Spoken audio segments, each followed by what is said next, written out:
Welcome to Economics Lesson 8,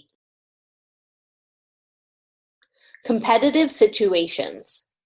Our lesson objectives are: identify and describe the various competitive situations in relation to economics, identify competitive situations given specific criteria. Additional suggested reading and review can be found at the following PDF, which is available on the slideshow. Introduction. The competitive situation refers to the number and type of competitors that a particular firm must deal with, along with some predictions on how the competitors are likely to behave. There are four basic competitive situations. There are four basic competitive situations: pure competition, monopolistic competition, oligopoly competition, and monopoly. Let's identify a few basic characteristics that help us determine the competitive situation. Pure competition. Pure competition is a market situation that typically has the following characteristics. A. There are many buyers and sellers. B. The products are very similar. Many times the products are identical. C. It is easy for buyers and sellers to get into and out of the market. A good example of a pure competitive market situation would be farmers who raise carrots. There are many farmers and consumers of carrots. Unless it is a special variety of carrot, the consumers do not know or care if they are buying Farmer Brown's or Farmer Smith's carrots at the grocery store. It is relatively easy to become a carrot farmer. Note, because there are so many producers of similar products, no one producer has control over price. If Farmer Brown raised his price of carrots, no one would buy them because there are thousands of other producers willing to sell their carrots at a lower price. If Farmer Brown lowered his price, he would easily sell his carrots, but his total revenue would probably remain the same, or he might even lose money by selling at a lower price. In pure competitive market situations, individual producers have no control over price, so it is said that they sell at the going market rate. Monopolistic competition. Monopolistic competition is a market situation that typically has the following characteristics. A. Sellers who offer different products. Sometimes the products are not really very different, but buyers believe they are. B. Sellers believe they have competition. The numbers can vary greatly. A good example of monopolistic competition would be laundry soap manufacturers.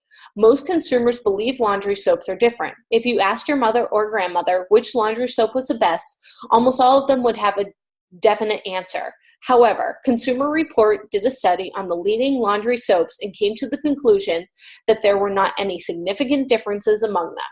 To further make consumers believe the laundry soaps are different, manufacturers add bleach to some and fabric softeners to others. There are several manufacturers of laundry soap. Note, because laundry soap manufacturers have done a good job of convincing consumers that some laundry soaps work better than others, those manufacturers can charge more for their soaps. Thus, it is said that in monopolistic competition, firms have some control over price because the consumers see a difference in product offerings. Further, the demand curve tends to be elastic, as described earlier. Oligopoly competition. Oligopoly competition is a market situation that typically has the following characteristics. A. The products offered by the sellers are very similar. B. There are only a few sellers or a few big competitors who dominate the market. C. A good example of oligopoly competition would be a long-distance telephone company. D. The long-distance telephone service is basically the same no matter which long-distance telephone company you use. Note, when it comes to pricing, the different oligopoly competitors have little control over price. If one long-distance company charges too high of a price, then individuals will change to a different long-distance company. Further, if one company lowers their prices and starts to take away market share from the others, then typically the other firms will lower their prices also. This is when a price war starts and all the sellers lose. Consequently, oligopoly competitors watch the market carefully and only make slight price adjustments. Further, the demand curve tends to be inelastic, as described earlier. Monopoly. A monopoly market situation is truly different than the other three market situations. In order to have a true monopoly, you must be the only provider and there must be no good substitutes for your product. In the United States, one would be very hard-pressed to think of an industry that consisted of only one producer and no substitutes.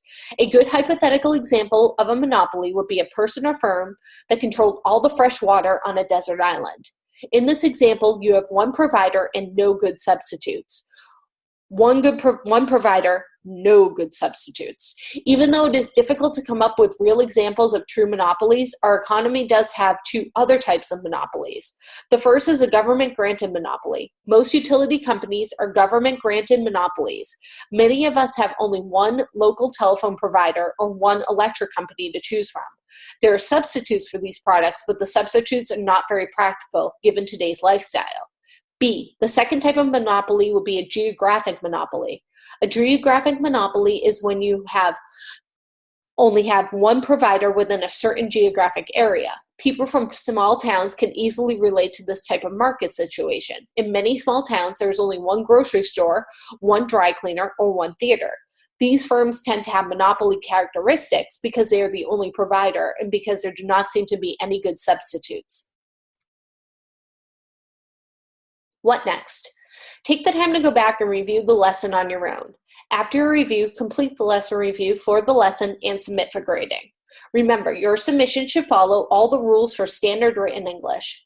All submissions must be written in your own words and sources used cited at the end. How to cite sources in APA format.